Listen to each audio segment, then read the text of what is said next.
नमस्कार. आज आपण उन्हाळा स्पेशल पायनॅपल ज्यूस तयार करणार आहोत. तर त्यासाठी साहित्य घेतलेलं आहे. बघू शकता तुम्ही किती छान असा थंडगार असा पायनॅपल ज्यूस तयार झालेला आहे आणि अगदी कमी साहित्यात घरच्या घरी खूपच सुंदर असा, अगदी बाहेर मिळतो तसा ज्यूस आपण घरी तयार करत आहोत. कुठलंही प्रिझर्वेटिव्ह न वापरता छान असा हेल्दी आणि टेस्टी ज्यूस तयार करूयात आपण. चला तर मग आपण रेसिपीला सुरुवात करूया. तर त्यासाठी साहित्य घेतलेलं आहे. इथे मी एक पायनॅपल घेतलेला आहे. खूप गोड आहे पायनॅपल आणि पायनॅपल सोलायला जरा थोडासा वेळ लागतो. हे जरा थोडंसं कठीणच काम आहे, पण जरा आपण सोलून घेऊया. वरचा जो देठ आहे तो आपण सुरीने कापून घ्यायचा आहे. पण हे उन्हाळ्यासाठी हा ज्यूस अगदी परफेक्ट आणि थंड शरीराला आपल्या थंडावा देण्यासाठी उपयुक्त आहे. पायनॅपल पण खूप गोड आहे, बघू शकता. आणि आता त्याचे देठ काढून झालेला आहे. त्यानंतर आपण त्याची सालं पण काढून घ्यायची आहेत. देठ पण त्याचा किती छान हिरवागार आहे, बघू शकता तुम्ही. हे 1-2 दिवस तुम्ही सजावटीसाठी सुद्धा प्लेटमध्ये ठेवू शकता. वरचं साल काढून टाकायचं आहे. रेसिपीला लाईक, शेअर, सबस्क्राईब जरूर करा, म्हणजेच अशाच थंडगार आणि हेल्दी टेस्टी रेसिपी तुम्हाला माझ्या चॅनलवर बघायला मिळतील. त्यानंतर आपण त्याचे सर्व, हे बघू शकता पायनॅपल किती छान निघालेला आहे. फोडी करून घ्यायच्या आहेत. गोड खूप आहे त्यामुळे साखर पण कमी लागते.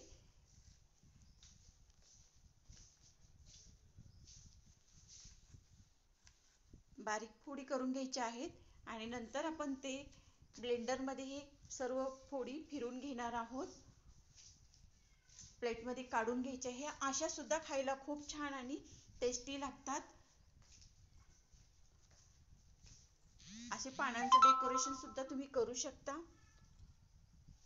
खूप पाणीदार आणि शरीराला थंडावा देणारं हे फळ आहे. नक्की ट्राय करा रेसिपी. चला तर मग पुढची प्रोसेस बघूया आपण. आता ही फोडी तयार करून हे असं पण खाऊ शकता किंवा तुम्ही त्याचा ज्यूस पण करू शकता. ब्लेंडरमध्ये सर्व फोडी घालून घ्यायच्या.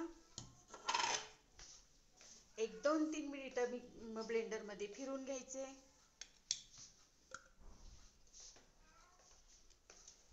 रेसिपीला लाईक, शेअर, सबस्क्राईब जरूर करा.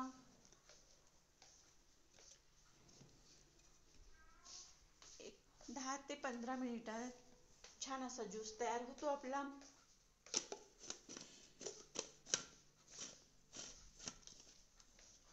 दोन 3 मिनिटं आपण फिरून घेतलाय.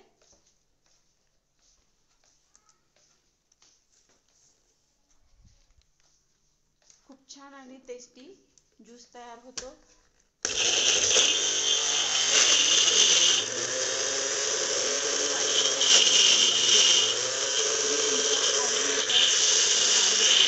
साखरेचं प्रमाण कमी जास्त करू शकता.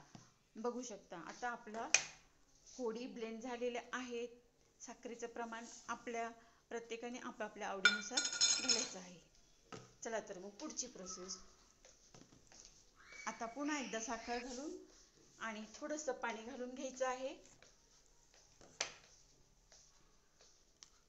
तुम्हाला हवं तसं पातळ किंवा घट्ट तुम्ही हा ज्यूस ठेवू शकता. तुम्हाला चमच्याने खायचं असेल तर तुम्ही घट्ट ठेवा आणि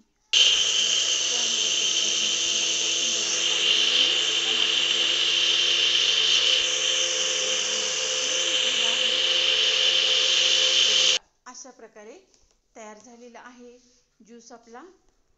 खूप थंडगार आणि यम्मी झालेला आहे आणि चवीला तर इतका गोड आणि टेस्टी झालेला आहे.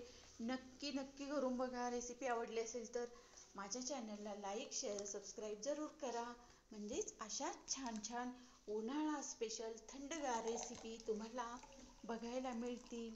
आणि तोपर्यंत धन्यवाद. नमस्कार.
don't second guess, we live in the moment, cause we are so free.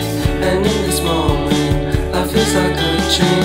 Live in the moment, cause we are so free.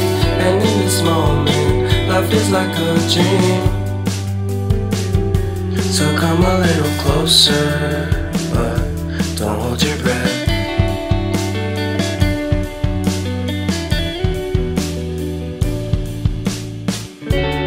Silence in the background, violence in your eyes now.